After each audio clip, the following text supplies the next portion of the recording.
መላ ሰውነታችንን በትምህርተ መስቀል 3 ጊዜ እናማትብና በጸሎት እንጀምር። በስመ አብ ወወልድ ወመንፈስ ቅዱስ አሐዱ አምላክ አሜን። በስመ አብ ወወልድ ወመንፈስ ቅዱስ አሐዱ አምላክ አሜን። በስመ አብ ወወልድ ወመንፈስ ቅዱስ አሐዱ አምላክ። ቅዱስ እግዚአብሔር፣ ቅዱስ ኃያል፣ ቅዱስ ሕያው፣ ቅዱስ ኤልሻዳይ፣ ቅዱስ አዶናይ፣ ቅዱስ ጸባኦት፣ ቅዱስ ያህዌ፣ ቅዱስ ኢየሱስ፣ ቅዱስ ክርስቶስ፣ ቅዱስ አማኑኤል፣ አቤቱ ሰማይና ምድርን የፈጠርክ ጌታ፣ የሚታየውን የማይታየውን ዓለምን መሰረት ቅድመ ዓለም የነበርክ አሁንም ያለ ዓለምንም አሳልፈ የምትኖር የዓለም አዳኝ የዓለም መድኃኒት መድኃኔዓለም ኢየሱስ ክርስቶስ ሆይ ሳይገባን እንደ ኃጢአታችን እንደ በደላችን ብዛት ሳትመለከተን እንደ ምሕረትህና እንደ ቸርነት ብዛት ተመልክተን ቀኑን ባርከና ቀድሰህልን በያልንበት ቦታ በሰላምና በጤና ውለ በሰላምና በጤና ለዚህ ሰዓት ያደረስከን በዚህ ሰዓት የሚያሰባሰብከን እናመሰግናለን። ምስጋና ይሁን ለአብ፣ ምስጋና ይሁን ለወልድ፣ ምስጋና ይሁን ለመንፈስ ቅዱስ ዛሬም ዘወትርም ለዘላለሙ አሜን። ምስጋና ይሁን ለአብ፣ ምስጋና ይሁን ለወልድ፣ ምስጋና ይሁን ለመንፈስ ቅዱስ ዛሬም ዘወትርም ለዘላለሙ አሜን። ምስጋና ይሁን ለአብ፣ ምስጋና ይሁን ለወልድ፣ ምስጋና ይሁን ለመንፈስ ቅዱስ ዛሬም ዘወትርም ለዘላለሙ አሜን። አቤቱ አምላካችን ቸሩ መድኃኔዓለም ሆይ እንደ ኃጢአታችን እንደ በደላችን ብዛት ሳትመለከተን እንደ ምሕረትህና እንደ ቸርነት ብዛት ተመልክተን ቀኑን ባርከ ቅድሰ በያለንበት ቦታ በሰላምና በጤና ውለ በሰላምና በጤና ለዚህ ሰዓት ያደረስከን በዚህ ሰዓት የሚያሰባሰብከን እንዲሁም እንደ ምሕረትህ እንደ ቸርነት ብዛት ስለ ተወዳጅ እናትህ ስለ መብራን ስለ ሁሉ ቅዱሳንም ጸሎትና ምልጃ ብለ ቀሪውን ጊዜያችን እንድትባርክልን ከርኩሳን መናፍስት ከዲያብሎስ ፈተናም እንድጠብቀን ኃይለ አጋንንት እንድታርቅልን ቅዱስ መንፈስንም እንድታሳድርብን እኛ ኃጢአተኞችና በደለኞች ባሪያዎች በኃጢአታችን በበደላችን ብዛት ቅዱሱ ገናናው ስምን መጥራት ባይገባንም እንደ ምሕረትህ እንደ ቸርነት ብዛት እንዲያልን ወደ አንተ እንማጸናለን። አባታችን ሆይ በሰማያት የምትኖር ስምህ ይቀደስ፣ መንግሥትህ ትምጣ፣ ፈቃድህ በሰማይ እንደሆነች እንዲሁም በምድር ትሁን። የዕለት እንጀራችንን ስጠን ዛሬ፣ በደላችንን ይቅር በለን እኛም የበደሉንን ይቅር እንደምንል፣ አቤት ወደ ፈተና አታግባን ከክፉ ሁሉ አድነን እንጂ መንግሥት ያንተ ናትና ኃይል፣ ክብር፣ ምስጋና ለዘላለሙ አሜን። እመቤታችን ቅድስት ድንግል ማርያም ሆይ በመልአኩ በቅዱስ ገብርኤል ሰላምታ ሰላም እንልሻለን። በሐሳብሽ ድንግል ነሽ፣ በሥጋሽም ድንግል ነሽ። የአሸናፊ የልዑል እግዚአብሔር እናት ሆይ ሰላምታ ላንቺ ይገባሻል። ከሴቶች ሁሉ ተለይተሽ አንቺ የተባረክሽ ነሽ፣ የማኅፀንሽም ፍሬ የተባረከ ነው። ጸጋን የተመላሽ ድንግል ሆይ ደስ ይበልሽ። ጸጋን የተመላሽ መመኪያችን ሆይ ደስ ይበልሽ። ጸጋን የተመላሽ አማላጃችን ሆይ ደስ ይበልሽ። ልዑል እግዚአብሔር ከአንቺ ጋር ነውና ከተወደደው ልጅሽ ከጌታችን ከመድኃኒታችን ከኢየሱስ ክርስቶስ ዘንድ ይቅርታንና ምሕረትን ለምኝልን ኃጢአታችንም ያስተሰርይልን ዘንድ ለዘላለሙ አሜን። በስመ አብ ወወልድ ወመንፈስ ቅዱስ አሐዱ አምላክ አሜን። ክርስቶስ ተንሥአ እሙታን አብይ ኃይል ወስልጣን አሰሮ ለሰይጣን አጋዞ ለአዳም ሰላም እምይእዜሰ ፍስሐ በመላው ዓለም የምትኖሩ በክርስቶስ ክርስቲያን የተሰኛችሁ የልዑል እግዚአብሔር ቤተሰቦች የተወዳጇ እናታችን የንጽሕተ ንጹሐን የቅድስተ ቅዱሳን የድንግል ማርያም የአስራት ልጆች የእልፍ አእላፋት ቅዱሳን መላእክት ቅዱሳን ነቢያት ቅዱሳን ሐዋርያት ቅዱሳን ጻድቃን ሰማዕታት ወዳጆች በወደደን እስከ ሞትም ድረስ ባፈቀረን በኃያሉ አምላካችን በቸሩ መድኃኔዓለም በኢየሱስ ክርስቶስ ፍጹም ሰላም እንደምን አረፈዳችሁ? እንደምን ቆያችሁ? እንደምን አምላካችን በሰላምና በጤና ለዚህ ሰዓት አደረሰን አደረሳችሁ?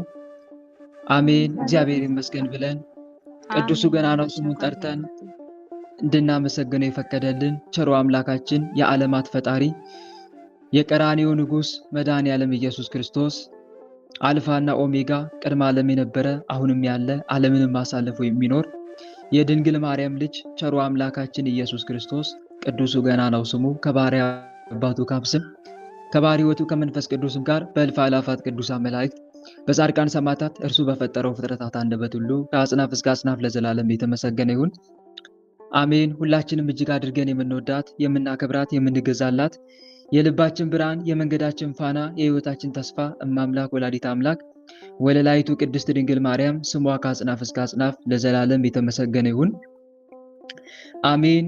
እልፍ አእላፋት ቅዱሳን መላእክት ቅዱሳን ነቢያት ቅዱሳን ሐዋርያት ቅዱሳን ጻድቃን ሰማዕታት ሁሉም በየማዕረጋቸው ለዘላለም ክብራቸው ከፍ ከፍ ያለ ስማቸውም የተመሰገነ ይሁን አሜን። ወንድሞች እንኳን ለብርሃነ ትንሣኤው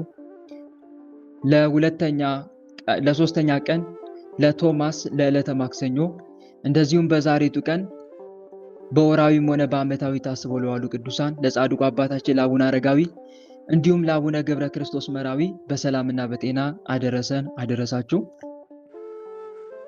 አሜን። በእውነት የትንሣኤው ባለቤት የቸሩ አምላካችን የመድኃኔዓለም ኢየሱስ ክርስቶስ ረድኤትና በረከት የጻድቁ አባታችን የአቡነ አረጋዊ የጻድቁም አባታችን የአቡነ ገብረ ክርስቶስ መራዊ የሐዋርያው ቅዱስ ቶማስ በዛሬቱ ቀንም በወራዊም ሆነ በዓመታዊ ታስበው የዋሉ ቅዱሳን ሁሉ ረድኤታቸው በረከታቸው በእኛ ላይ ለዘላለም ይደርብን። አሜን። ወንድሞቼ እንደ እግዚአብሔር መልካም ፈቃድ የዛሬውን መርሐ ግብራችን ጀምረናል። ቀደም ብለን እንደተነጋገርነው መርሐ ግብራችን ያው በዚህ ሳምንት የምንጀምረው የጌታን ወንጌል በማዳመጥ ይሆናል ማለት ነው። ወደ ወንጌሉ እንግባ። በስመ አብ ወወልድ ወመንፈስ ቅዱስ አሐዱ አምላክ አሜን። ተንስ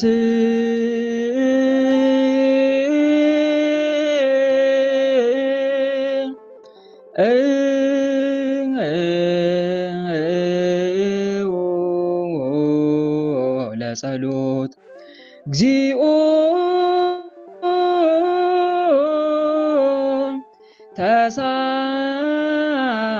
ተሳለነ ምስለ መንፈስከ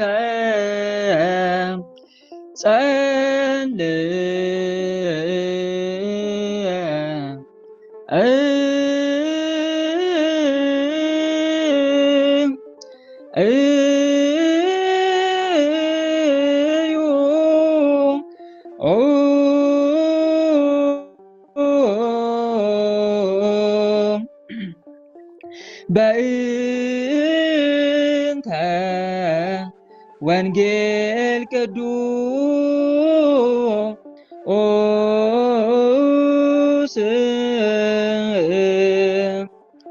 ይረስየ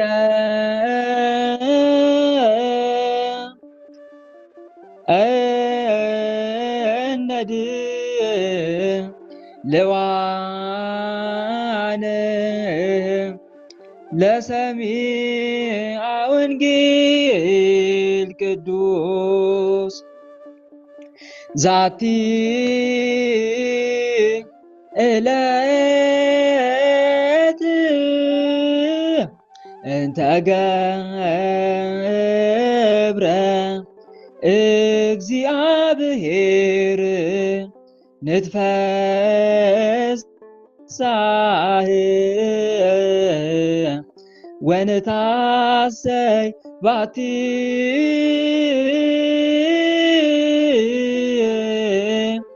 ኦ እግዚኦ አድንሶ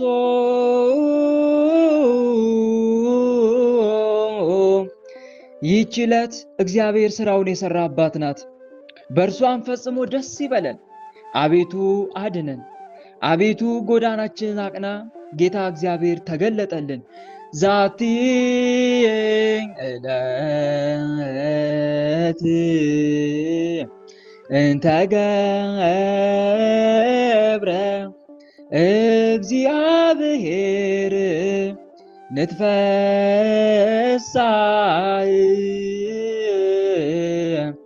ወንታሰይ ባቲ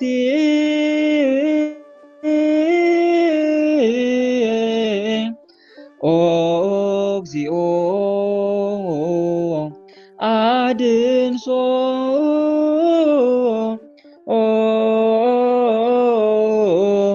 ይህች ዕለት እግዚአብሔር ሥራውን የሠራባት ናት። በእርሷም ፈጽሞ ደስ ይበለን። አቤቱ አድን፣ አቤቱ ጎዳናችንን አቅና። ጌታ እግዚአብሔር ተገለጠልን። መዝሙረ ዳዊት መዝሙር 117 ቁጥር 24 እስከ 5 ሃሌሉያ ቆሙ ወአጽምዑ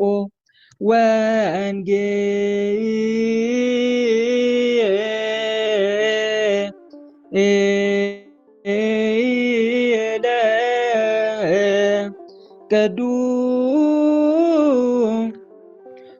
ቅዱስ ዜናው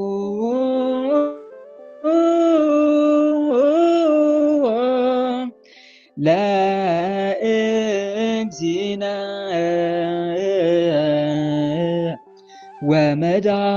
ወመድኃኒነ ኢየሱስ ክርስቶስ ሃሌሉያ ሃሌሉያ ሃሌሉያ። ቅድመ ዓለም የነበረ አሁንም ያለ ዓለምንም አሳልፎ የሚኖር የጌታችን የአምላካችንን የመድኃኒታችን የኢየሱስ ክርስቶስን ወንጌል ቆማችሁ ስሙ። የጌታችንና የመድኃኒታችን የኢየሱስ ክርስቶስ ወንጌል ቅዱስ ማርቆስ እንደጻፈው የማርቆስ ወንጌል ምዕራፍ 16 ቁጥር 1 እስከ 20። ሰንበትም ባለፈች ጊዜ ማርያም መግደላዊት፣ የያዕቆብ እናት ማርያምና ሰሎሜ መጥተው ሥጋውን ሊቀቡ ሽቱ ገዙ። በመጀመሪያው ሰንበትም እጅግ ገስግሰው ወደ መቃብር ሄዱ። ፀሐይም በወጣ ጊዜ እርስ በርሳቸው ድንጋዩን ከመቃብሩ አፍ ላይ ማን ያነሳልናል አሉ። ሮጠውም ድንጋዩን ተነስቶ አዩት። እርሱም በጣም ትልቅ ነበረ። ወደ መቃብሩም በገቡ ጊዜ አንድ ጎልማሳ ንጹሕ ልብስ ለብሶ በስተቀኝ ተቀምጦ አዩና ደነገጡ። መልአኩም እንዲህ አላቸው፣ አትደንግጡ። የተሰቀለውን የናዝሬቱን ኢየሱስን ትሻላችሁን? ተነስቷል፣ ከዚህስ የለም። የተቀበረበት ቦታው እነሆ። ነገር ግን ሂዱና ለደቀ መዛሙርቱና ለጴጥሮስ ወደ ገሊላ እንዲቀድማቸው ንገሯቸው። እንደነገራቸውም በዚያ ያዩታል። ከመቃብርም ወጥተው ሸሹ። ፍርሃት ድንጋጼም ይዟቸዋልና ስለፈሩ ለማን አልተናገሩም። በእሑድ ሰንበትም ከተነሳ በኋላ 7 አጋንንትን ላወጣላት ለመግደላዊቱ ማርያም አስቀድሞ ታያት። እርሷም ሂዳ ከእሱ ጋር ለነበሩት ሲያዝኑ ሲያለቅሱ ሳሉ ነገረቻቸው። እነርሱ ግን እንደተገለጠላትና ሕያው እንደሆነ በሰሙ ጊዜ አላመኗትም። ከዚህም በኋላ ከእነርሱ ለሁለቱ ወደ ጫካ ሲሄዱ በሌላ መልክ ተገለጠላቸው። እነርሱ ደግሞ ሂደው ለባልንጀሮቻቸው ነገሩ፣ እነርሱንም አላመኗቸውም። ከዚህ በኋላ ደግሞ 11ዱ ለምግብ ተቀምጠው ሳሉ ተገለጠላቸው። ስለ ሃይማኖታቸውን ጉድለት፣ ስለ ልባቸው ጽናት ገሰጻቸው። እንደተነሳ አይተው የነገሯቸውን አላመኗቸውምና ደግሞም እንዲህ አላቸው፣ ወደ ዓለም ሁሉ ሂዱ፣ ለፍጥረቱም ሁሉ ወንጌልን አስተምሩ። ያመነ የተጠመቀ ይድናል፣ ያላመነ ያልተጠመቀ ግን ይፈረድበታል። ይህች ምልክት በስሜ የሚያምኑትን ትከተላቸዋለች። በስሜ አጋንንትን ያወጣሉ፣ በሌላ ቋንቋም አዳዲስ ነገርን ይናገራሉ። የምድር አራዊትን በእጃቸው ይይዛሉ፣ የሚጎዳቸውም ነገር የለም። የሚገድል መርዝ ቢበሉ ቢጠጡም የሚነካቸው ነገር የለም።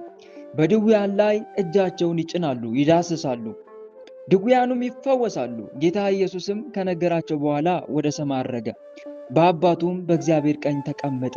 እነርሱም ወጥተው ጌታም እያገዘ ቃሉን በተከታታይ ተአምራት እያጸናላቸው በአራቱ ማዕዘን አስተማሩ። የጌታችን የመድኃኔዓለም የኢየሱስ ክርስቶስ ረድኤትና በረከት ይደርብን፣ አሜን። እሉ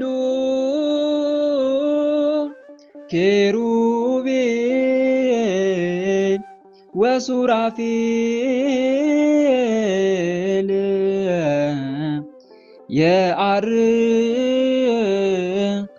የዐርጉሎቱ ስብሐት እንዘ ይብሉ ቅዱስ ቅዱስ ቅዱስ አንተ እግዚአብሔር አብ ወወልድ ወመንፈስ ቅዱስ።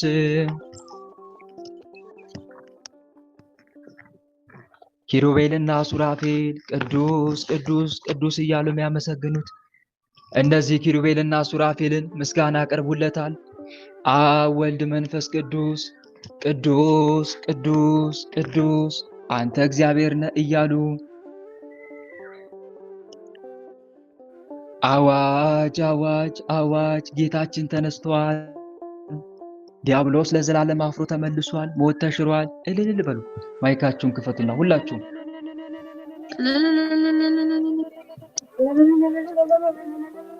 አዋጅ አዋጅ አዋጅ ጌታችን ተነስቷል፣ ዲያብሎስ አፍሮ ተመልሷል፣ ሞት ተሽሯል። አዋጅ አዋጅ አዋጅ ጌታችን ተነስቷል።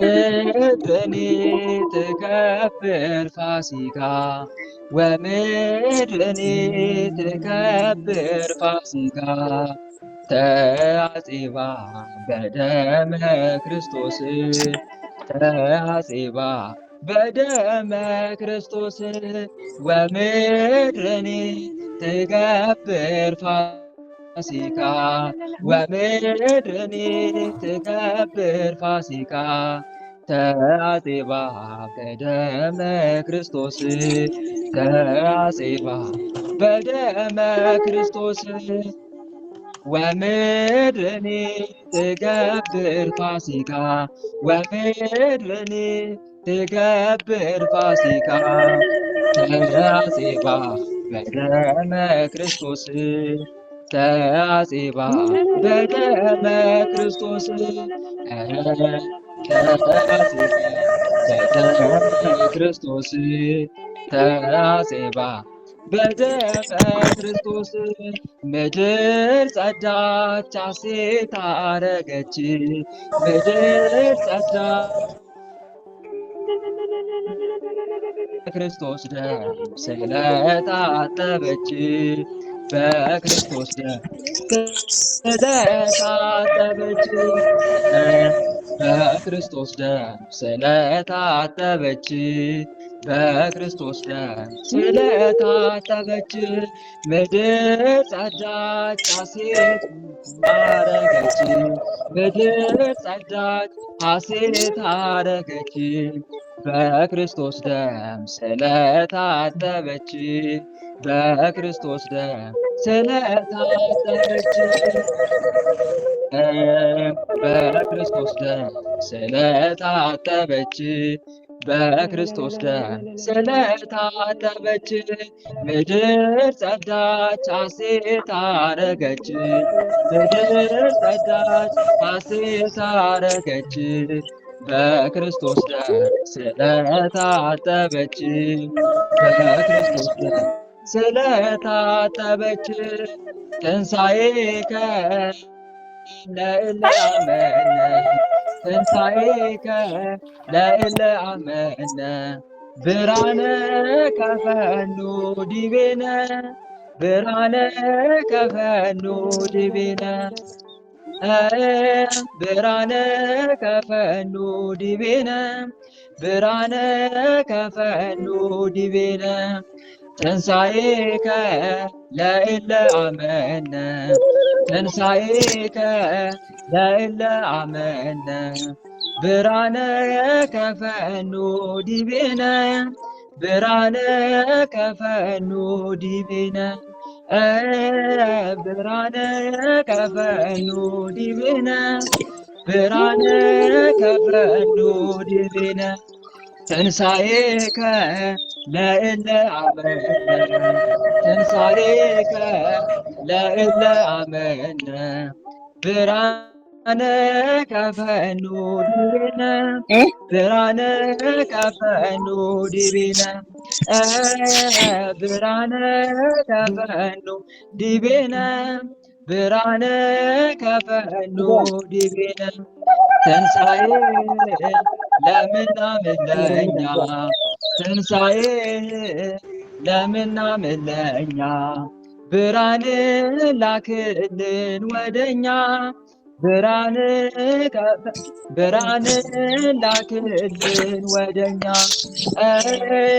ብርሃን ላክልን ወደኛ ብርሃን ላክልን ወደኛ ትንሣኤ ለምናምን ለእኛ ትንሣኤ ለምናምን ለእኛ ብርሃን ላክልን ወደኛ ብርሃን ላክልን ወደኛ ብርሃን ላክልን ወደኛ ብርሃንን ላክልን ወደኛ አማን በአማን አማን በአማን አማን በአማን አማን በአማን ተንሥአ እምነ ሙታን ተንሥአ እምነ ሙታን ተንሥአ እምነ ሙታን ተንሥአ እምነ ሙታን አማን በአማን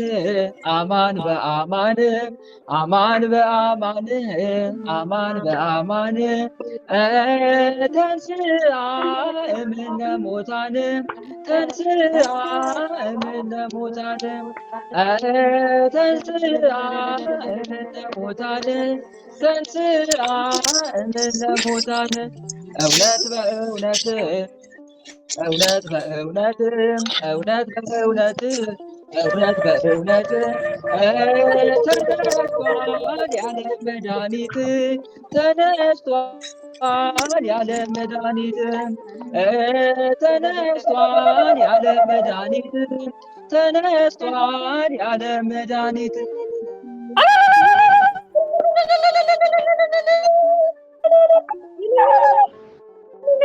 ፋሲካ ፋሲካ ፋሲካ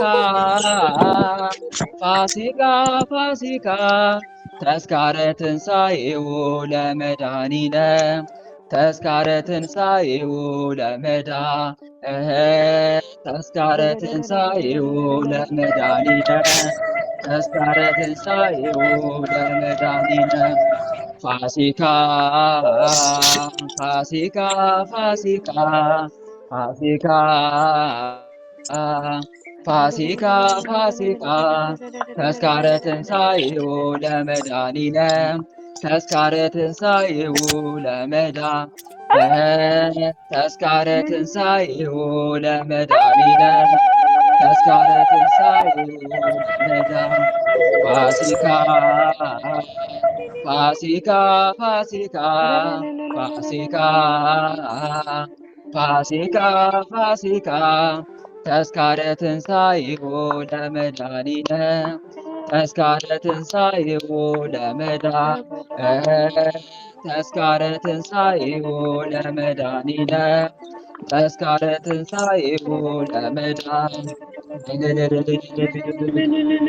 ዓመት ያደርሰን።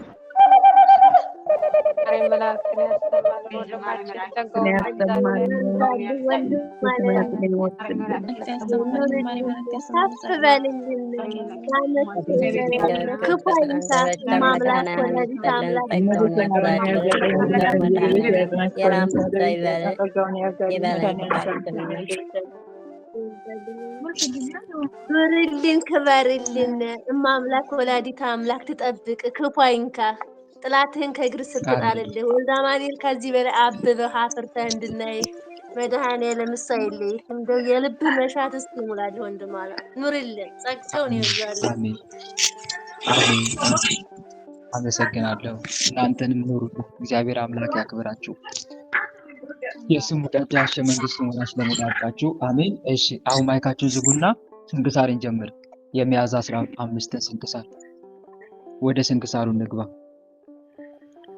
በስመ አብ ወወልድ ወመንፈስ ቅዱስ አሐዱ አምላክ አንድ አምላክ በሚሆን በአብ በወልድ በመንፈስ ቅዱስ ስም ሚያዝያ 15 በዚች ቀን የሀገረ ሜራ ኤጲስቆጶስ በሆነ በኒቆላዎስ ስም ለያዕቆባውያን ወገን በግብፅ ሀገር ያለች ቤተክርስቲያን የከበረችበት መታሰቢያ ሆነ። ይህም ኒቆላዎስ ስለ ከሃዲው አርዮስ በኒቂያ ከተማ ከተሰበሰቡት ከ318 ሃይማኖታቸው ከቀናቸው ኤጲስቆጶሳት አንዱ ነው። ይህችም በእስክንድሪያ ምስራቅ ያለች ቤተክርስቲያን በአባ ሲኖዳ ገድል የታወቀች ናት። ይህም ቅዱስ በተጋድሎ እጅግ ከፍ ከፍ አለ። በዲዮቅሊጥያኖስም መኳንንት ፊት እምነቱን በመግለጥና በመታመን ብዙ መከራና ስቃይ ደረሰበት። ከ318 የከበሩ ሊቃውንት ጋራ በአንድነት ለመሰብሰብ እስኪደርስ እግዚአብሔር ጠብቆ አተረፈው። የዚህም አባት ታምራቶቹ የበዙና በአራቱ ማዕዘን የተገለጡ ናቸው። በሰላም በፍቅርም አረፈ። በረከቱ ከኛ ጋራ ለዘላለሙ ትኑር አሜን። ሰላም ለቤተ ክርስቲያን ለኒቆላዎስ በስሙ ያዕቆባውያን በግብፅ ዘቀደስዋ ቀዲሙ በዛቲ ዕለት ከመመምራን ተርጎሙ ነጸሩ ስነ ብርሃና በአምልኮ ጣዖት ዘጸልሙ ወጥዩ ባቲ በጌጋይ ዘሐሙ። በዚህችም ዕለት ከ72ቱ አርድእት የአንዱ ሐዋርያ ቅዱስ አጋቦስ መታሰቢያው ነው። እርሱም በሐዋርያት ሥራ መጽሐፍ ይታወሳል።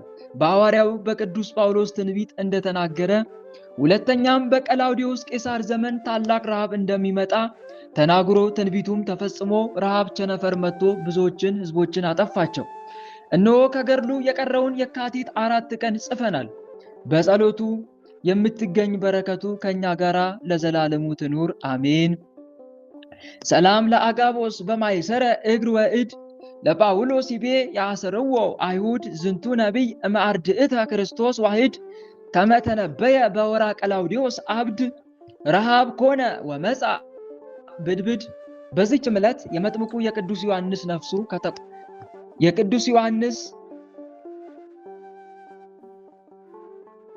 የቅዱስ ዮሐንስ ነፍሱ ከተቆረጠች ራሱ ጋር በአየር ውስጥ እየዞረች 15 ዓመት ካስተማረች በኋላ ተለይታ የወጣችበት ሆነ። በረከቱ ከኛ ጋር ለዘላለሙ ትኑር አሜን። ሰላም ለዮሐንስ እንተ አብየ ሞገሱ እንትውልደ አንስት ኩሉ እለ ዘበሕግ ተጸንሱ ወከመ ታውፊ ሰጊዶ ለልዑል ስብሐተ ንግሱ ለሰርቀ ወር ቀዳማይ አመሰላስ ታይማሱ እምነሰራሪት ልርእሱ ተፈልጠት መንፈሱ። በዚህችም ቀን የካዲ ዱዲያኖስ ንጉሥ ሚስት የከበረች ለእስክንድርያ በሰማዕትነት አረፈች። ይኸውም ለጣዖቶቹ እንደሚሰዋ መስሎ ቅዱስ ጊዮርጊስ በዘበተበት ጊዜ ዝንጉ ዱዲያኖስም እውነት መስሎት ራሱን ሊስም ተነሳ። ቅዱሱ ግን ለአማልክት ከመሰዋት አስቀድሞ አይሆንም ብሎ እንዳይስመው ከለከለው። ከዚህ በኋላም ዱዲያኖስ ወደ ቤተ መንግስቱ አዳራሽ ቅዱስ ጊዮርጊስን አስገባው። በዚያም በንግሥት ለእስክንድርያ ፊት የዳዊትን መዝሙር በማንበብ ጸለየ። በሰማችም ጊዜ ይተረጉምላት ዘንድ ለመነችው። ያን ጊዜም ተረጎመላት። የክብር ባለቤት የጌታችን የኢየሱስ ክርስቶስን ጌትነቱን ገለጠላት። ትምህርቱን በልቧ አድሮ በክብር ባለቤት በጌታችን በኢየሱስ ክርስቶስ አመነች። ከዚህም በኋላ ሲነጋ ለአማልክት ወደሚሰዋበት ቅዱስ ጊዮርጊስን ወሰዱት። እርሱም የረከሱ አማልክትን ትውጣቸው ዘንድ ምድርን አዘዛት። ምድርም ዋጠቻቸው። ንጉሥ ዱዲያኖስም አፈረ። እያዘነና እየተከዘ ወደ ሚስቱ ወደ እለእስክንድርያ ዘንድ ገባ። እርሷም ክርስቲያኖችን አትጣላቸው፣ አምላካቸው ጽኑና ኃያል ነው አላልኩምን አለችው። ይህንንም ሰምቶ በእርሷ ላይ ተቆጣ። ያሰቃዩአት ዘንድ ጡቶቿንም ሰንጥቀው ይሰቅሏት ዘንድ አዘዘ። የሰማዕትነትንም አክሊል በመንግሥተ ሰማያት ተቀበለች። እግዚአብሔርም በጸሎቷ ይማረን ለዘላለሙ አሜን። ሰላም ለእለእስክንድርያ እለኮነንዋ ሕዝባ እብነ ክቡደ አንቢሮሙ መልዕልተ ጥባ እየንተ ገዶፈት ክብራ ወምድራዊተ ሰብሰባ እግዚአብሔር እግዚ መንግሥተ ሰማይ ወሃባ እስመ ጊዮርጊስ ሀቤሁ አቅረባ ሰላም ለከ አቢብ ዘሆርኮ ለፍኖተ ጻርቃን ወሰማት በኢታውኮ ምስለ ክሳድከ ሰናይ በቃማ ሰናይ አምልኮ ያስተጣግ ርእሰከ ዘሰይፈ ሐራዊ በተኮ እግዚአብሔር ዮም ፈነወ መልአኮ። በዚህ ሚያዝያ 15 ቀን የሚከበሩ ዓመታዊ ቅዱሳን በዓላት፣ አንደኛ ቅዱስ ዮሐንስ መጥምቀ መለኮት ጸአተ ነፍሱ ከራሱ ተለይታ ያረገች የሄደችበት ወደ አምላኳ። ሁለተኛ ቅዱስ ኒቆላውስ ዘአገረ ሜራ ከ318ቱ ሊቃውንት ነው። ሶስተኛ ቅዱስ አጋቦስ ሐዋርያ ከ72ቱ አርድእት ነው። አራተኛ ቅድስት እለእስክንድርያ ሰማዕት። አምስተኛ አቡነ አቢብ ጻድቅ። ወር በገባ በ15 የሚከበሩ ወራዊ ቅዱሳን በዓላት፣ ቅዱስ ቂርቆስና እናቱ ኢየሉጣ። ሁለተኛ ቅዱስ ኤፍሬም ሶርያዊ አፈ በረከት ወር በገባ በ15። ሶስተኛ ቅዱስ ሚናስ ግብፃዊ። አራተኛ ቅድስት እንባ መሪና። አምስተኛ ቅድስት ክርስቲና። ጌታ ኢየሱስ ለሕዝቡ ስለ ዮሐንስ ሊናገር ጀመረ። ምን ልታዩ ወጣችሁ? ነቢይን? አዎን እላችኋለሁ፣ ከነቢይም የሚበልጠውን። እውነት እላችኋለሁ፣ ከሴቶች ከተወለዱት መካከል ከመጥምቁ ዮሐንስ የሚበልጥ አልተነሳም። ነቢያት ሁሉና ሕጉ እስከ ዮሐንስ ድረስ ትንቢት ተናገሩ። ልትቀበሉትስ ብትወዱ ይመጣ ዘንድ ያለው ኤልያስ ይህ ነው። የሚሰማ ጆሮ ያለው ይስማ። የማቴዎስ ወንጌል ምዕራፍ 11 ቁጥር 7 እስከ 15። ጌታ ሆይ ከብልጽግናቸው ብዛት የተነሳ ብዙ መባ ካገቡት ይልቅ የዳይቱን አነስተኛ መባ እንደተቀበለ ለሁል ጊዜ የሚያገለግሉ አእላፍ መላእክትን እያሳሰብን በችግራችን ጊዜ የምናቀርብልን ምስጋና ተቀበል። እናንተም ቅዱሳን ነቢያት፣ የወንጌል ሰባኪያን ሐዋርያት፣ ሰማዕታትና ጻድቃን፣ ትጉሃን መላእክት፣ ፍጹማን ደናግል እንዲሁም ደጋጎች መነኮሳት ሆይ ልጅ አዋቂ ሳይለይ የምንሰባሰብበትን ይህንን ጉባኤያችንን ባርኩልን። ይህን መጽሐፍ ወረቀት አዘጋጅቶ ብራና ደምጦ የጻፈውና ያጻፈውም ከግዕዝ ወደ አማርኛ የተረጎመውን ቃለ ንባቡን በእርጋታ መንፈስና በተመስጦ ሊና ያነበበውን ያዳምጠውን በደለኛን ሁሉ የምታስምር የጌታ እናቱ በማርያም ጸሎት ኢየሱስ ክርስቶስ በአንድነት ይማረን፣ አሜን። የሰማነውን አምላካችን ልዑል እግዚአብሔር በልቦናችን ጽላት ላይ ጻፍልን፣ በአእምሯችንም ላይ ይቅረጽልን። ቸሩ መድኃኔዓለም ከቅዱሳኑ ረድኤትና በረከት ያሳትፈን፣ በምልጃቸውም ከኃጢአታችን ያንጻን፣ ከበደላችን የሚጠበን የስሙ ቀዳሽ የመንግስቱን ወራሽ ለመሆን ያብቃን። ልባችንንም ለጽድቅ ስራ ያነሳሳልን፣ ወደ ቀናውና ወደ ምሕረት ጎዳናው ይምራን፣ ፍጻሜያችንንም ያሳምርልን፣ አሜን። አባታችን ሆይ በሰማያት የምትኖር ስምህ ይቀደስ፣ መንግስትህ ትምጣ፣ ፈቃድህ በሰማይ እንደሆነች እንዲሁም በምድር ትሁን። የዕለት እንጀራችንን ስጠን ዛሬ፣ በደላችንንም ይቅር በለን እኛም የበደሉንን ይቅር እንደምንል። አቤቱ ወደ ፈተና አታግባን ከክፉ ሁሉ አድነን እንጂ መንግስት ያንተ ናትና ኃይል፣ ክብር፣ ምስጋና ለዘላለሙ አሜን። እመቤታችን ቅድስት ድንግል ማርያም ሆይ በመልአኩ በቅዱስ ገብርኤል ሰላምታ ሰላም እንልሻለን። በሐሳብሽ ድንግል ነሽ፣ በስጋሽም ድንግል ነሽ። የአሸናፊ የልዑል እግዚአብሔር እናት ሆይ ሰላምታ ላንቺ ይገባሻል። ከሴቶች ሁሉ ተለይተሽ አንቺ የተባረክሽ ነሽ፣ የማኅፀንሽም ፍሬ የተባረከ ነው። ጸጋን የተመላሽ ድንግል ሆይ ደስ ይበልሽ። ጸጋን የተመላሽ መመኪያችን ሆይ ደስ ይበልሽ። ጸጋን የተመላሽ አማላጃችን ሆይ ደስ ይበልሽ። ልዑል እግዚአብሔር ከአንቺ ጋር ነውና ከተወደደው ልጅሽ ከጌታችን ከመድኃኒታችን ከኢየሱስ ክርስቶስ ዘንድ ይቅርታንና ምሕረትን ለምኝልን ኃጢአታችንም ያስተሰርይልን ዘንድ ለዘላለሙ አሜን። እህት ወንድሞቼ የዕለቱን ስንክሳር አዳምጠን ተመልሰናል። አሁን ቀጥታ የምንሄደው ከዕለቱ ስንክሳር ምን እንደተማማርን ለተወሰነ ደቂቃ ብቻ የምንመለከት ይሆናል። እግዚአብሔር አምላክ ለሁላችንም ማስተዋሉን ያድለን፣ ሚስጥሩን፣ ዕውቀቱን፣ ጥበቡን ይግለጽልን፣ አሜን። በሚያዝያ 15 ቀን ታስበው ከሚሉ ቅዱሳን መካከል የሀገረ ሜራ ኤጲስቆጶስ በሆነ በኒቆላዎስ ስም ለያዕቆባውያን ወገን በግብፅ ሀገር ያለች ቤተክርስቲያን የከበረችበት መታሰቢያ ነው ማለት ነው። በሚያዝያ 15 ይህ አባት ኒቆላዎስ ይባላል። ስለ ከሃዲው አርዮስ በኒቅያ ከተማ ከተሰበሰቡት ከ318ቱ ሊቃውንተ ቤተክርስቲያን ጋር አብሮ ተሰብስቦ ነበር። አንደኛው 318ኛው እሱ ነው ማለት ነው። ታዲያ ይህችም በእስክንድርያ ምስራቅ ያለች ቤተክርስቲያን በአባ ሲኖዳ ገድል የታወቀች ናት።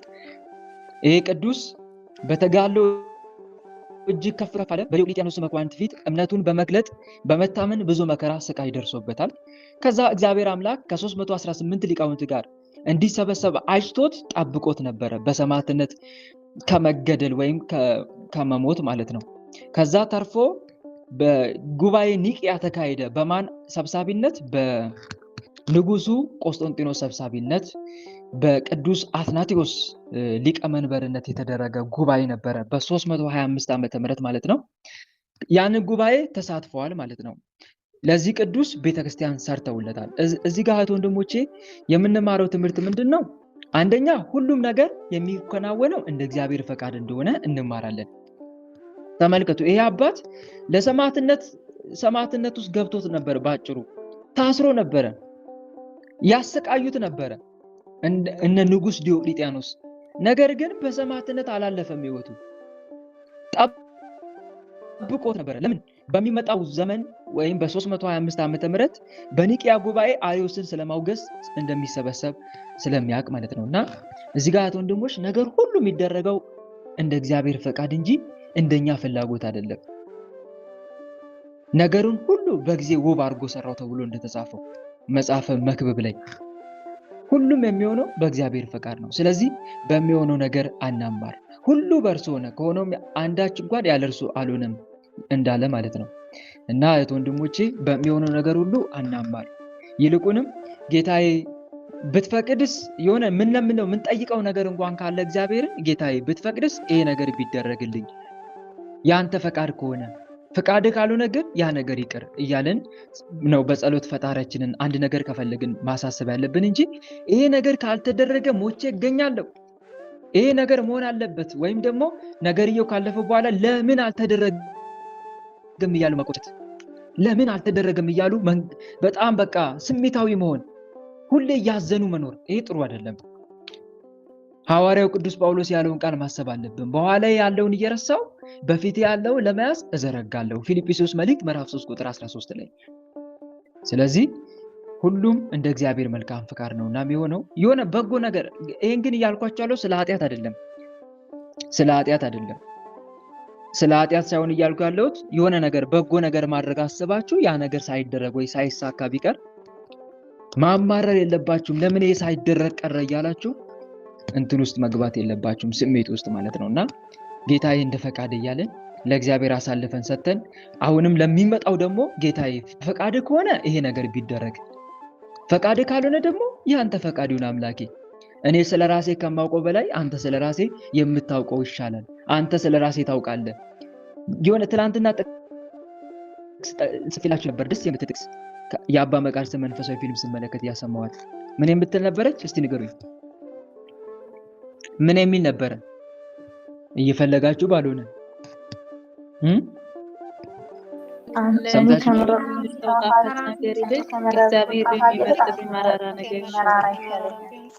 ትክክል፣ በትክክል አንተ ለኔ የምትመርጥልኝ መራራ ነገር እኔ ለራሴ ከምመርጠው ጣፋጭ ነገር ይበልጣል። እሱ የተሻለ ነው። አባ መቃርስ ነው እንደዚህ ብሎ ሲጸልይ የሰማሁት። እና እህት ወንድሞች እኛም እንደዛ ማለት አለብን። እሺ ይሄ ነገር ካልተደረገ ብሎ ችክ ማለት ጥሩ አይደለም።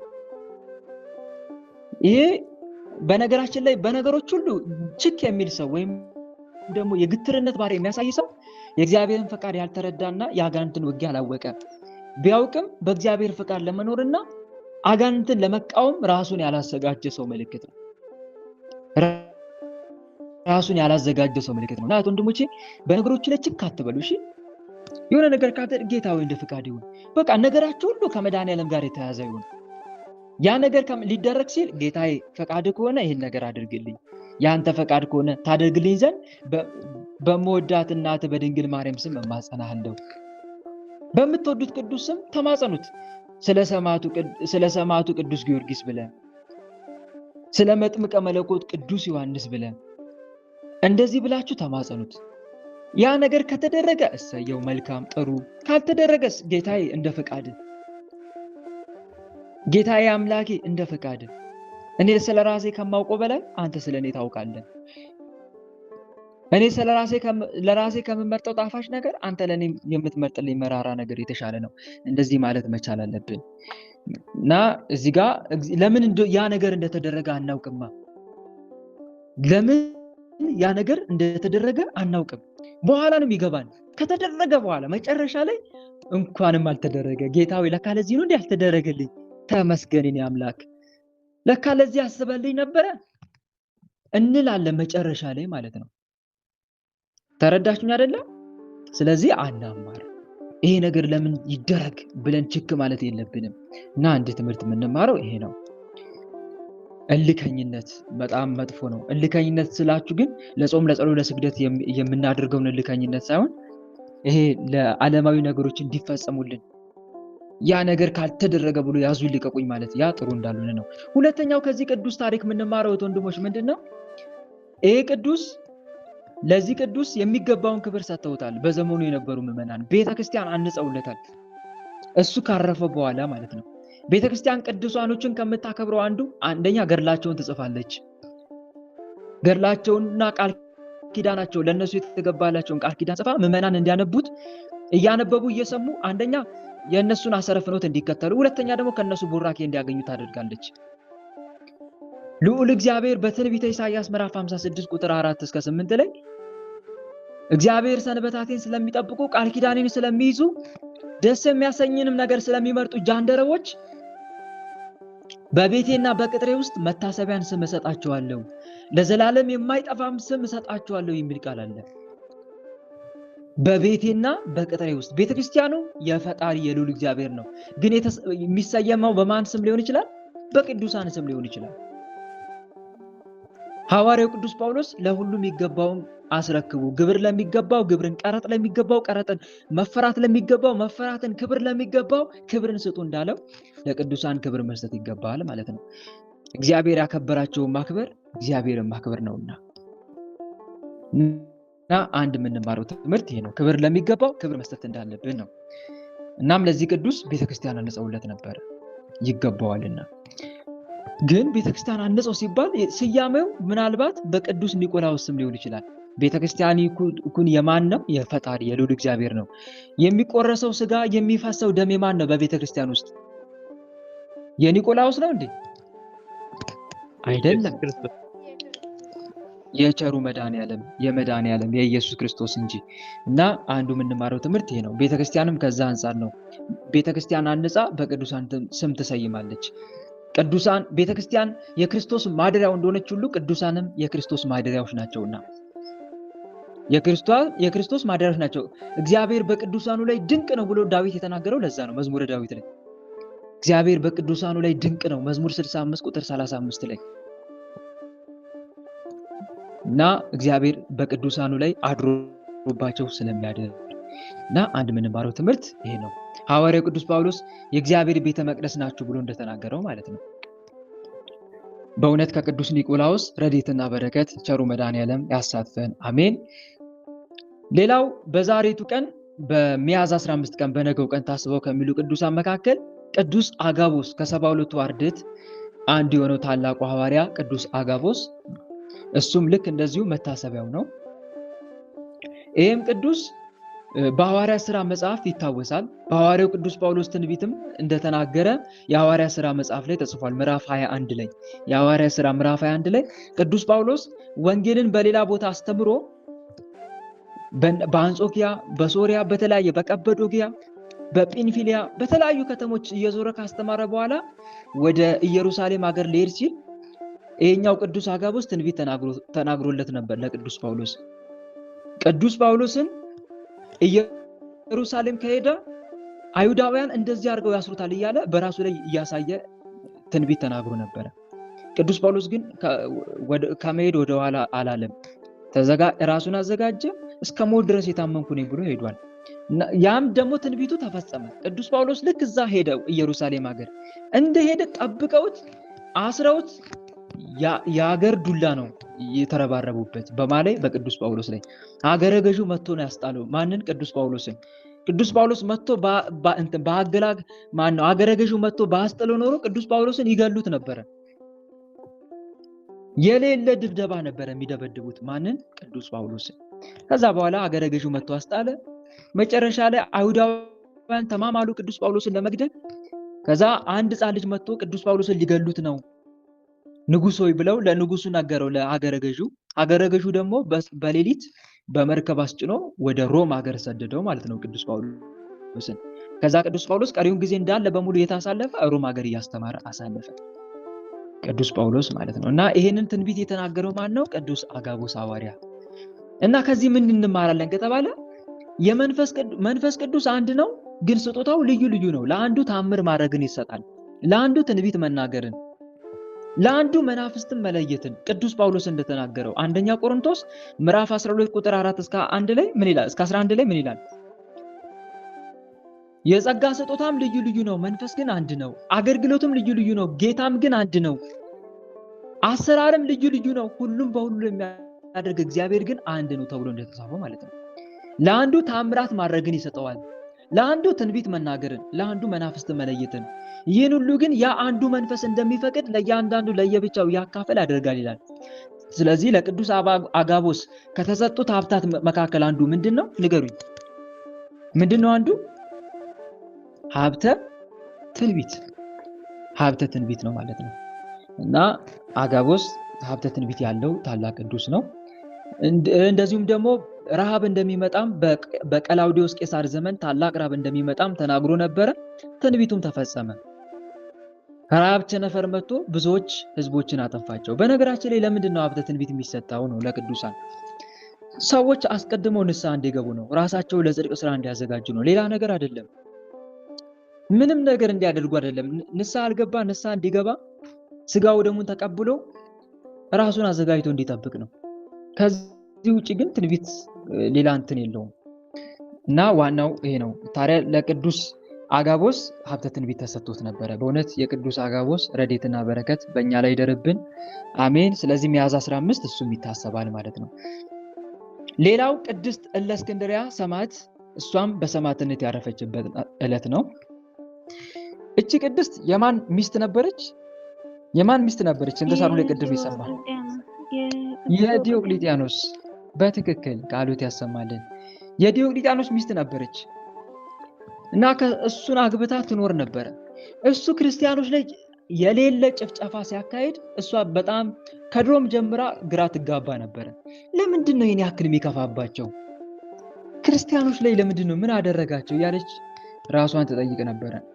ያም ሆኖ ይህ ግን ያለችው በባሏ እጅ ስለሆነ እሱ ያለውን ከመደገፍ ወደ ኋላ አትልም ነበር። በቃ ክርስቲያኖች እንደ እብድ እንደ ሞኝ ነበር የሚታዩት በዛ ሰዓት ማለት ነው። ከዛ በኋላ ቅድስት የእሷን የልብ ንጽህናዋን ግን ቸሩ መድኃኔዓለም አይቷል። ስላየም ነው አስቀድሞ በቅዱስ ጊዮርጊስ አማካኝነት እሷን ያዳናት። አስቀድሞ ስላያት ነው። የልብ ንጽህና። እህት ወንድሞች፣ እኛ ልባችን ጠማማ ከሆነ ለፈጣሪ ምንም አይነት የልብ ክፍተት ከሌለ የመዳን ቻንስ የለንም። ሰይጣን የማይድነው ለምን ይመስላችኋል? ንስሐ የማይገባው ለምን ይመስላችኋል? ሰይጣን ንገሩኝ እስቲ። ንስሐ የማይገባው ለምንድን ነው? ፈጣሪውን በድሏል አይደል? እሱም አብሮ የንስሐ ልብ ስለሌለው ነው አይደል? ለንስሐ የሚሆን ልብ የለውም፣ የሚጸጸት ልብ የለውም። ለንስሐ ለፈጣሪው ምንም አይነት ቦታ የለውም። ሰይጣን ዲያብሎስ። ለዛ እኮ ነው ቅዱስ ክርስቶስ ሰምራ እኮ ሰይጣንን ከልዑል እግዚአብሔር ጋር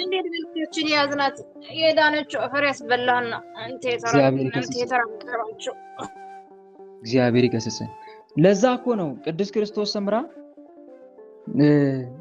አንድ ቀን አሰበች እየጸለች እያለ እንዴ ቆይ ይሄ ሁሉ ዓለም የሚሰጠው በማን ነው? በዲያብሎስ አይደለ እንዴ አለች። ታዲያ ለምንድን ነው እሱም ቢታረቅስ? ከሉ እግዚአብሔር ጋር ከታረቀ እኮ በቃ በሱ ሁሉ በኩል የሳቱ በሙሉ እንዳለ ማሩ አለች። በራሱ አስተሳሰብ ማለት ነው። በቃ ተማሩ እኮ አለችና ቆይ ብላ ማንም ያልጠየቀውን እንዲህ እኮ ብሎ ቸሩ መድኃኔዓለምን ማንም የጠየቀው ሰው ቅዱስ የለም። እና እሷ ይሄን ብላ ጠየቀች። የንስሐ ልብ የለውም፣ ካለውማ እምርልሻለሁ ብሎ የንስሐ ልብ እንደሌለው ሊያሳያት ፈልጎ ሊቀ መላእክት ቅዱስ ሚካኤልን ተከትሏት ወደ ሲኦል እንድትጠራው ነገራት። ከዛ ሄዳ ሳጥናኤልና ቸሩ መድኃኔዓለም ሊምርክ ነው ስትለው አንቺን ራሱ እንኳን እኔ ልታስመሪ እንኳን አንቺን ቅዱስ ሚካኤል አጠገብሽ ጋር ሆኖ ባይጠብቅሽ ኖሮ አጠፋሽ ነበረ ብሎ እንዲሁም እሷን ጎትቶ ሲኦል ውስጥ እስከማስገባት ወርውሮ እስከማስገባት ሁሉ ደርሶ ነበረ።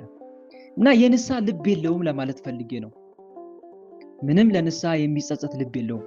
ከዛ እሷ ሊቀ መላእክት ቅዱስ ሚካኤል አጠገቧ ጋር ስላለ አብሯት ገብቶ ዲያብሎስን ቀጥቶ እሷን ጎትቶ ሲያወጣ እሷ ላይ ብዙ ነፍሳት ስላሉ አንድ ላይ ይዟቸው ወጣች። በዛ አማካኝነት ነፍሳትን ማርካ አውጥታለች ማለት ነው። ግን ተረዳች መጨረሻ ላይ ዲያብሎስ ምንም አይነት የንስሐ ልብ ጸጸት እንደሌለው ማለት ነው። እና ይሄ ነው እህት ወንድሞች፣ እግዚአብሔር እኛን ለማዳን ከኛ የሚፈልገው ምንድነው ለማለት ፈልጌ ነው። ለንስሐ የሚውል ልብ። ለንስሐ የሚውል ልብ ይሄ ሰው አለው የለውም? ካለው ያድናቸዋል፣ ከሌለው ግን ያ ሰው የመዳን ምንም ተስፋ የለውም ማለት ነው። በዚህ ዓለም ያሉ ሁሉም ሰው እኮ ሚድን አይደለም። ሁሉም ሰው አይድንም በዚህ ዓለም ላይ። ሁሉም ሰው እንደማይድን ደግሞ መጽሐፈ ዕዝራ ሱቱኤል ላይ ተጽፏል። መጽሐፈ ዕዝራ ሱቱኤል ምዕራፍ 7 ቁጥር 41 ላይ ገበሬ ብዙ ዘር እንዲዘራ ብዙ ተክልንም እንዲተክል ጊዜውም ቢሆን የተዘራው ዘር ሁሉ የሚበቅል አይደለም፣ የተተከለውም ተክል ሁሉ ስር የሚሰድ አይደለም፣ እንደዚህም ሁሉ በዚህ ዓለም ያሉ ሰዎችም ሁሉ ሚድኑ አይድኑም ይላል። ሁሉም ሰው ሚድን አይደለም። እና እዚህ ጋር መረዳት ያለብን ታዲያ ከኛ የሚጠበቀው ምንድነው? የንስሐ ልብ ይዘን መገኘት በፈጣሪ ፊት። የንስሐ ልብ ስንማጸንም እግዚአብሔር አምላክን ጌታው የንስሐ ልብ ስጠኝ ነው። እና ወደ ስንክሳሩ ወስዳችሁ እለእስክንድርያ ጋር ምን ተገኝቷል?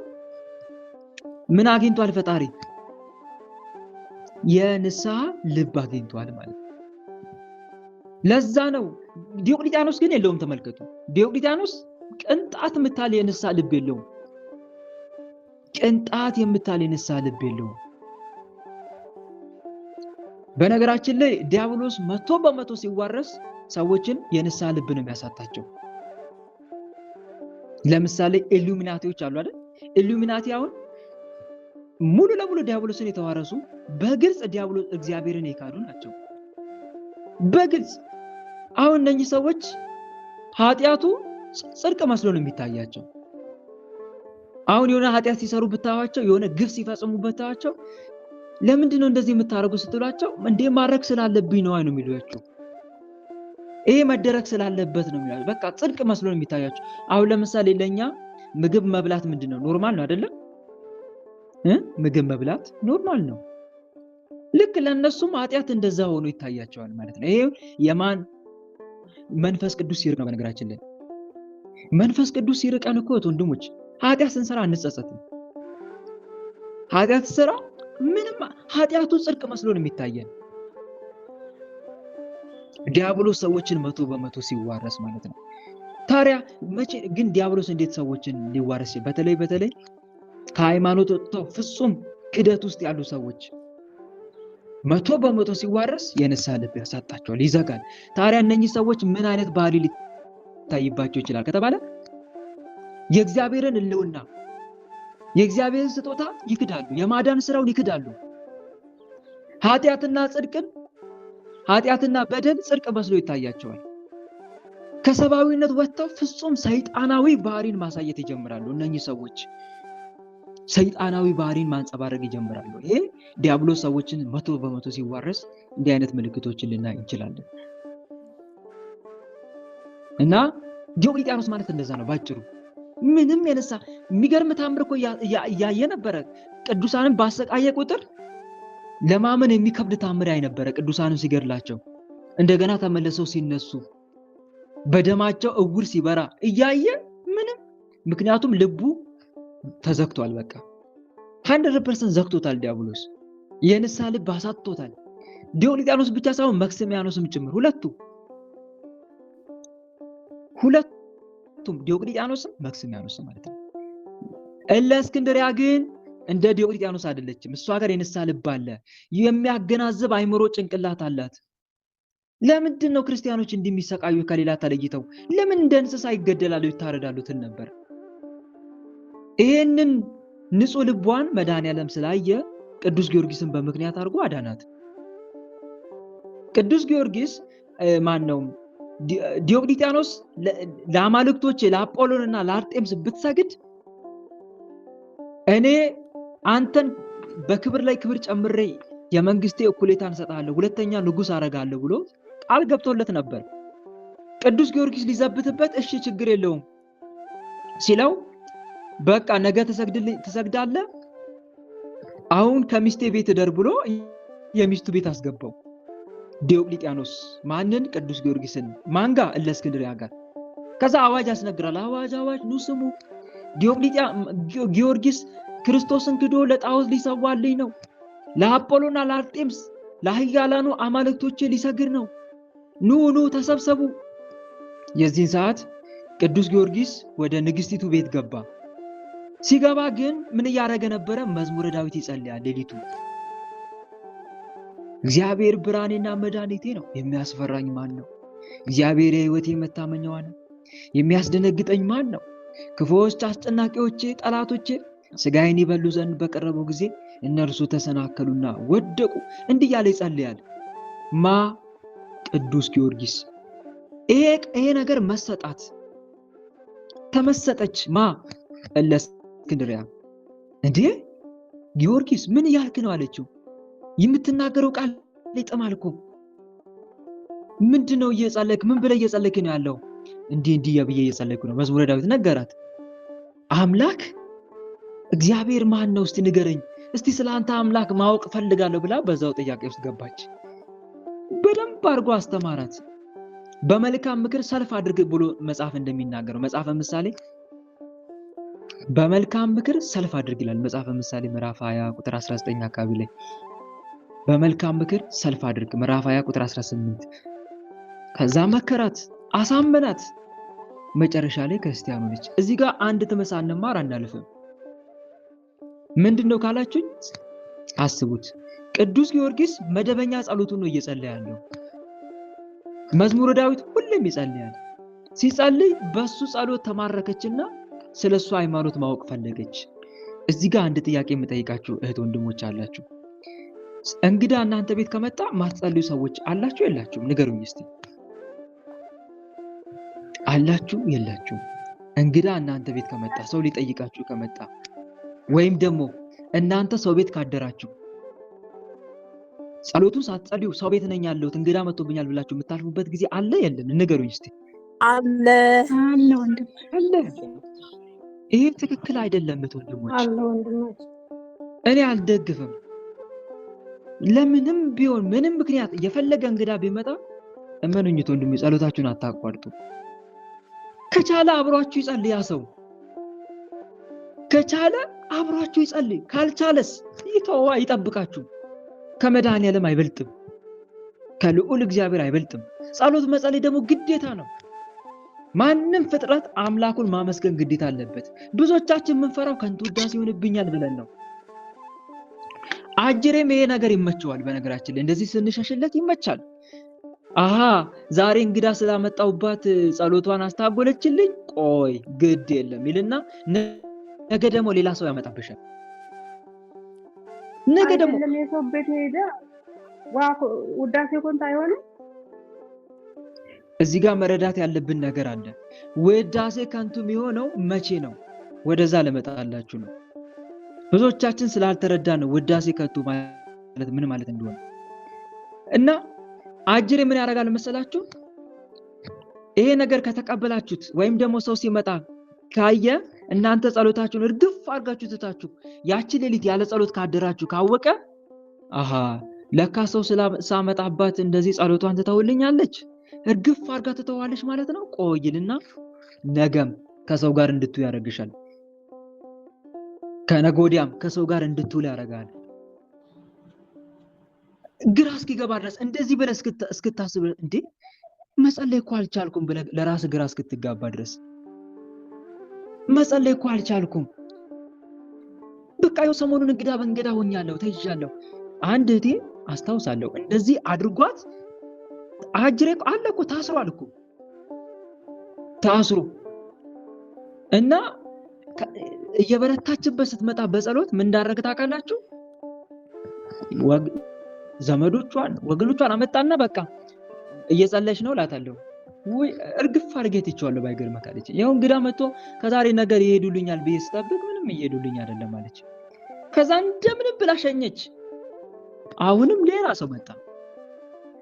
ተመልከቱ እንዲህ አይነት ፈተና። ከዛ መጨረሻ ላይ አይታ ልጅቷ ከጸሎት ዓለም ሙሉ ለሙሉ እንድትወጣ ነው ያደረጋት፣ እርግፍ አድርጋ እንድትተው እና በዚህ መልኩ ይፈታተናል። ወንድሞች ሁልጊዜ ከሰዎች ጋር እንድትሉ ከሰዎች ጋር እንድትጫወቱ እንድታድሩ እንድትኖሩ ራሱ ጭምር ያደርጋችኋል። ከዛ የመጨረሻ ማይካችሁን እየዘጋችሁ ዝጉ። ማይካችሁን አመተ ስላሴ ማይክሽን ዝጊ። ማይክሽን ዝጊ። ሌሎቻችሁ ማይካችሁን ዝጉ፣ ተቆጣጠሩ። እሺ ሐሳብ እንዳሰርቁ ዝጉ ማይካችሁን። አድሚኖች ተቆጣጠሩ። እዚህ ጋር ምንረዳው ነገር ምንድነው? ሁልጊዜ ከሰዎች ጋር እንድንውል እንድናድር ያደርጋል። ከዛ መጨረሻ ላይ ሁሉን ነገር እርግፍ አድርጎ አስቶን የመጨረሻ ለማማተብ የፈጣሪያችን ስም ለመጥራት ፈርተን እንድንተውና እንድንረሳ ጭምር ያደርገናል። እንድንረሳ ጭምር ከጸሎት ዓለም ህይወት ያስወጣናል ማለት ነው። እና እንዲህ አይነት ነገር ቦታ አትስጡት ለማለት ፈልጌ ነው።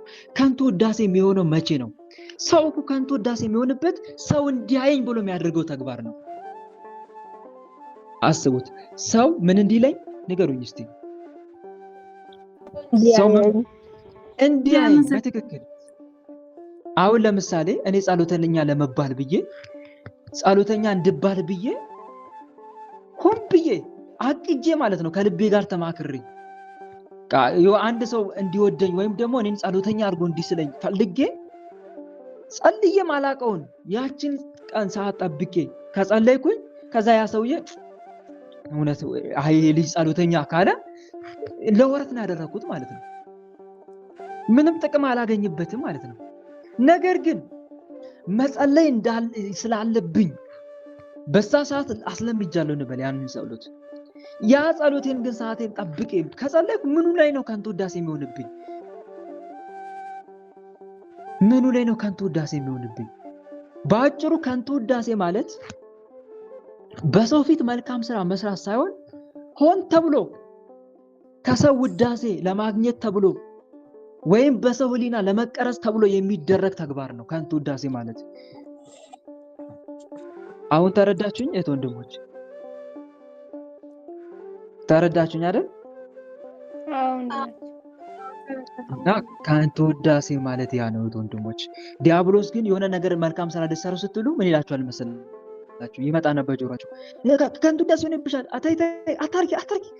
ሰው ለመርዳት እንኳን ብላችሁ ማለት ነው ለመርዳት እንኳን ብላችሁ ከንቱ ውዳሴ ሆነባል፣ ተው አትስጥ፣ ጻድቅ አትጫወት ይላል። አንዳንዴ ባይገርማችሁ ለዛ እኮ ነው ቅዱስ ጳውሎስ በሰይጣን እንዳንታለል የእርሱን ሐሳብ አንስተውን ብሎ የተናገረው።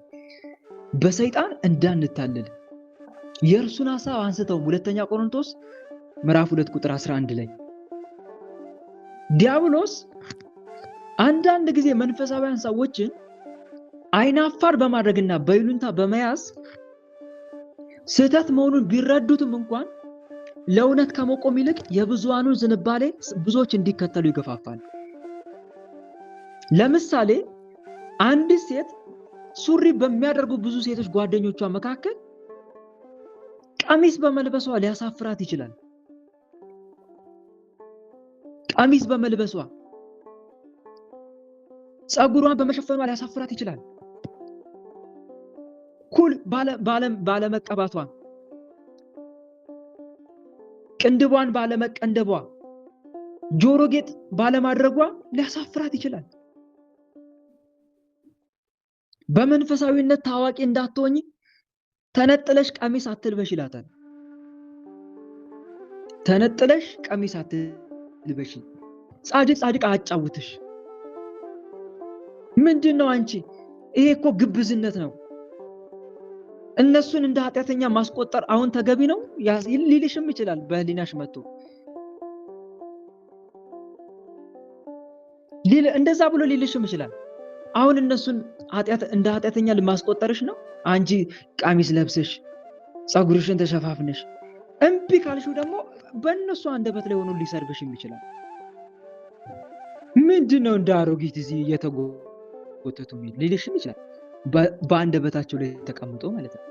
በሰይጣን እንዳንታለል የእርሱን ሐሳብ አንስተው ምትጾሚ ምትጸልይ ከሆነ እነሱ የሚበሉ ከሆነ በሚበሉ ሰዎች መሃል ላይ አብረሽ ልትቀመጪ ነው አንቺ ግብዝ ሊልሽ ይችላል። ድንገት በህሊናሽ ወይም በህሊናክ መጥቶ አሁን በሚበሉ ሰዎች መካከል አንተ ስትጾም ትንሽ አታፍርም? እነሱ ልታስጠቁር ነው? እነሱን ልክ እንደ ጾም እንደማይጾሙ ልታሰድብ ነው? ኧረ እባክህ ስለ ፍቅር ስትል ብላ፣ ስለ ፍቅር የምታደርገው ነገር አያስኮንንም ሊልህ ይችላል። ድንገት መጥቶ ይገፋፋል፣ ሊያሳምንም ሁሉ ይሞክራል። እንደዚህ አድርገህ ጾምን እንድታፈርስ ያደርጋል ማለት ነው። እና እህት ወንድሞች በሰይጣን እንዳንታለል ምናልባት እኮ እግዚአብሔር በእነኛ ሰዎች ፊት እኮ እኛን ያስቀመጠን ለእነሱ አራያም ጭምር እንድንሆን ሊሆን ይችላል። አይደለም እንዴ? ነው አይደለም? ለምሳሌ እነሱን አንድ ቀን እኮ ማያመሰግኑት ከሆነ አንቺ የምታመሰግኝ ከሆነ በአንቺ አማካይነት ጸሎት እንዲማሩ ለማድረግ ፈልጎ ከሆነስ ምን ታውቂያለሽ? አንቺም ካልጸለሽ እንደነሱ ከሆንሽ እነሱ ከአንቺ እንዴት ነው የሚማሩት? እንዴት አድርጎ ነው የሚያስተምራቸው? ንገሩኝ እስቲ። ሰው እኮ ራሱን ይጠይቃል። አሁን ለምሳሌ ጓደኛሽ አትጸልይም እንበል፣ ግን መጣችና ቤትሽ አደረች። አንቺ ሌሊቱን 3 ሰዓት ተነስተሽ አርጋኑን ጸልየሽ ሰግደሽ እመቤቴ ወይ ባርኪኝ ብለሽ ተማጽነሽ ተኛሽ። ጌታ ወይ ጥላ ከለላ ሁነኝ። እቺ ልጅ ምናልባት ፍራሽሽ ላይ ተኝታ እያየችሽ ሊሆን ይችላል። እርግጠኛ ነኝ በዛይ ሰዓት ምን ብላ እንደምታስብ ታውቂያለሽ? ቆይ ለምንድን ነው እኔ ማልጸልየው? አሁን ክርስቲያን ነኝ ትላለች አትልም? ንገሩኝ እስቲ። ለእናንተ አፍ አውጥታ ላትናገር ትችላለች፣ ግን ለራሷ እንደዛ አትልም? ክርስቲያን ከሆነች በእርግጠኝነት ትላለች እኔ አሁን ክርስቲያን ነኝ ነው የምትለው። ዝም ብዬ ብቻ መጋደም ብላ ራሷን ትወቅሳለች። በህሊናዋ እግዚአብሔር ይወቅሳታል። መቼ ነው የምታመሰግኝኝ አንቺስ? እኔን ጓደኛሽ እንዲህ ያመሰገነችኝ ነው፣ አንቺስ መቼ ነው እኔን የምታመሰግኝ ብሎ በህሊናዋ ያወራታል መድኃኒዓለም። ግን አንቺም አትጸልይ ከሆንሽ እንዴት አድርጎ ነው የሚያስተምራት? ለዛ እኮ ነው ቸሩ መድኃኒዓለም በእናንተ ዘንድ ያለው ጨለማ ከበረታ በውጭ ያለው ጨለማማ እንዴት ይበረታ ይሆን አለ። በእናንተ ዘንድ ያለው ጨለማ ከበረታ በውጭ ያለው ጨለማማ እንዴት ይበረታ? እናንተ መንፈሳውያን የሆናችሁ ከደከማችሁ ለጾም ለጸሎት ለስግደት ምሰንፉ ከሆነ ጭራሽ ማይጸልዩማ እንዴት የበለጠ ይሰንፍ ይሆን ማለቱ ነው። እና አስቡት ወንድሞች እባካችሁ፣ እናንተ የዓለም ብርሃን ናችሁ መድኃኒዓለም። በተራራ ላይ ያለች መብራት ልትሰወር አይቻላትም ይላል አይደል? ይላል አይደለም? በተራራ ላይ ያለች መብራት ልትሰወር አይቻላትም። እና በከንቱ ውዳሴ ሰበብ መደበኛ ጸሎታችሁን አታቋርጡ። በህሊናችሁ ትዝ ሊላችሁ የሚገባው ምንድነው ታውቃላችሁ? ለምሳሌ አርጋኑን አስለምዳችሁ ከሆነ እመብርሃን ጸሎት መጸለይ የለመዳችሁበት ቦታ እየጠበቀቻችሁ እንደሆነ ቆማ፣ መልካ ቅዱስ ሚካኤል አስለምደሽ ከሆነ ሊቀ መላእክት ቅዱስ ሚካኤል ከነሰራዊቱ መጸለይ ያስለመሽበት ቦታ እየጠበቀሽ እንደሆነ፣ ልጄ ካሁን መታ መልኳን ያስለመደችው መልክ ትጸልያለች ብሎ እየጠበቀሽ እንደሆነ ነው መሳል ያለብሽ። እናት ወንድሞች ለጸሎት ክብር ይኑረን፣ ለስግደት ለመንፈሳዊ ህይወታችን በሙሉ ክብር ይኑረን። እና በከንቱ ውዳሴ ብዙዎችን ዲያብሎስ ከመንፈሳዊ ህይወት አስወጥቷቸዋል። ባይገርማችሁ በከንቱ ውዳሴ ሰበብ ማለት ነው። አንድም እኮ በሰው ፊት ምስክር መሆን ነው ለፈጣሪ አይደለም እንዴ? በሰው ፊት ለሚመሰክርልኝ ሁሉ እኔ ደግሞ በሰማይ ባለው በአባቴ ፊት እመሰክርለታለሁ ይላል። ክርስቲያን ደግሞ ከሚመሰክርበት አንዱ በተግባር ነው። እኔ ይገርመኛል። ከአሕዛብ ይልቅ አንዳንዴ የኛው ክርስቲያን ጓደኛችን እኛ ስንጸልይ ይናደዳል። እውነት ውሸት? ንገሩኝ እስቲ። እውነት ውሸት? እውነት። የራሳችን ክርስቲያን ጓደኛችን ይናደዳል፣ ይቆጣሉ። ምንድነው እዚህ ጸሎት ትላለች እቺ? ምንድነው ጸሎት ይላልሳ? ነጋ ጠባ ጸሎት። አንዳንድ እንደዚህ ሲያማሩባችሁ አታዩም? የራሳችሁ ቤተሰቦች፣ የራሳችሁ ሰው። ከዛ መጨረሻ ላይ እነኚህ ሰዎች እናንተን ለማሸነፍ ቢጠቀሙበት ሲስተም ምንድነው? ግብዛቱን አይነት የሆነ ንግግር ይናገሯቸዋል። እናንተ እውነት ይመስላችኋል ማለት ነው። ግን እናንተ ጋር ተቀምጦ ሲቃጠል የነበረ አልችል ያለ ጸሎታችሁን አልችል ያለ መንፈስ ነው የራሳችሁ ሰው ጋር ሄዶ ያጉረመርምባችሁ። የራሴ የምትሉ ሰው ጋር ሄዶ ያጉረመርማል። እናት ወንድሞቼ ለምንም ቢሆን ጸሎት ስግደታችን ማቋረጥ እንደሌለብን ነው። ተመልከቱ፣ ሊቅ ወደ ስንክሳሩ ልመልሳችሁ። ቅዱስ ጊዮርጊስ መደበኛ ጸሎቱን የጸለየው መዝሙረ ዳዊት እየጸለየ ያለ ማን ተማረች ከሱ? ማን ተሳበች በጸሎቱ? እለእስክንድርያ። ባይጸልይ ኖሮስ ጥያቄ ጠይቀው ነበረ? አትጠይቀውም። እና ተመልከቱ፣ ሰው መጥቶብኛል ብላችሁ ጸሎት አታቋርጡ ነው የዛሬው ትምህርቴ። ዋናው ስንክሳሩ ነው። ሰው መጥቶብኛል እንዲሆናል እያላችሁ በምክንያት አታቋርጡ መደበኛ ጸሎታችሁን። ከንቱ ውዳሴ ማለት ምን ማለት ነው አልኳችሁ? ንገሩኝ እስቲ። ከንቱ ውዳሴ ማለት በትክክል ቃሎት ያሰማልን። ከንቱ ውዳሴ ማለት በሰው ፊት መልካም ስራ መስራት ሳይሆን ሆነ ተብሎ ከሰው ውዳሴ ለማግኘት የሚደረግ ተግባር ነው። ከሰው ውዳሴ ለማግኘትና በሰው ህሊና ለመቀረጽ ሆነ ተብሎ የሚደረግ ተግባር እሱ ነው ከንቱ ውዳሴ ማለት። ለዛ ነው ቅዱስ ጳውሎስ በፊልጵስዩስ መልእክቱ ምዕራፍ 2 ቁጥር 3 እስከ 4 ላይ ምን አለ? ማንም ለከንቱ ውዳሴ አንዳች አታድርጉ ብሎ ያስጠነቅቃል። በከንቱ ውዳሴ ምክንያት አንዳች አታድርጉ ብሎ ተናግሯል እዛው። እናት ወንድሞቼ በከንቱ ውዳሴ ማለት ለታይታ ብላችሁ ማለት ነው። ለታይታ ብላችሁ አትቁረቡ፣ ለታይታ ብላችሁ አትጸልዩ፣ ለታይታ ብላችሁ አትስገዱ። መስገድ ስላለባችሁ ስገዱ እንጂ፣ መጸለይ ስላለባችሁ ጸልዩ እንጂ ለታይታ ብላችሁ አትጸልዩ። መጾም ስላለባችሁ ጾሙ እንጂ ለታይታ ብላችሁ አትጾሙ። መመጽወት ስላለባችሁ መጽውቱ እንጂ መጽዋሽ ለመባል ብላችሁ ምን አትበሉ፣ አትመጸውቱ። ይሄ ነው በቃ።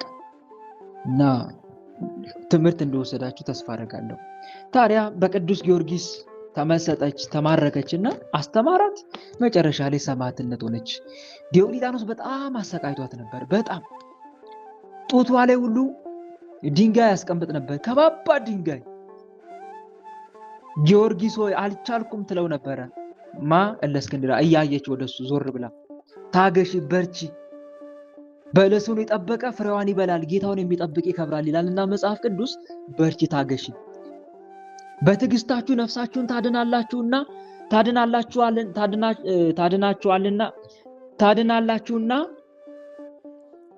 ታገሱ ይላል ቸሩ መድኃኔዓለም። ስለዚህ ታገሺ እያለ ያጽናናት ነበር። መጨረሻ ላይ ታገሰች፣ ነፍሷ ከስጋዋ ተለየች፣ ወደ ክብር ጌታ ወደ መድኃኔዓለም ሄደች። መምህሯን ቀደመችው ይላሉ አበው። መምህሯን ቀድማ ገባች፣ ገነት ገባች ብለው ይናገራሉና ቅድስት እለእስክንድርያ በሚያዝያ 15 ቀን ታስባ ትውላለች ማለት ነው። በእውነት የዚች ቅድስት ረድኤቷና በረከቷ በእኛ ላይ ይደርብን። እኛም እንደ ቅድስት እለእስክንድርያ በተግባር በሕይወታችን የሰማዕትነትን ፍሬ አፍርተን መልካም ስራ ሰርተን የስሙ ቀዳሽ የመንግስቱ ወራሽ ለመሆን ያብቃን። አሜን። ወስብሐት ለእግዚአብሔር ወለወላዲቱ ድንግል ወለመስቀሉ ክቡር። ይቆየን። አሜን። በእውነት ወንድማችን ቃለ ሕይወት ያሰማልን።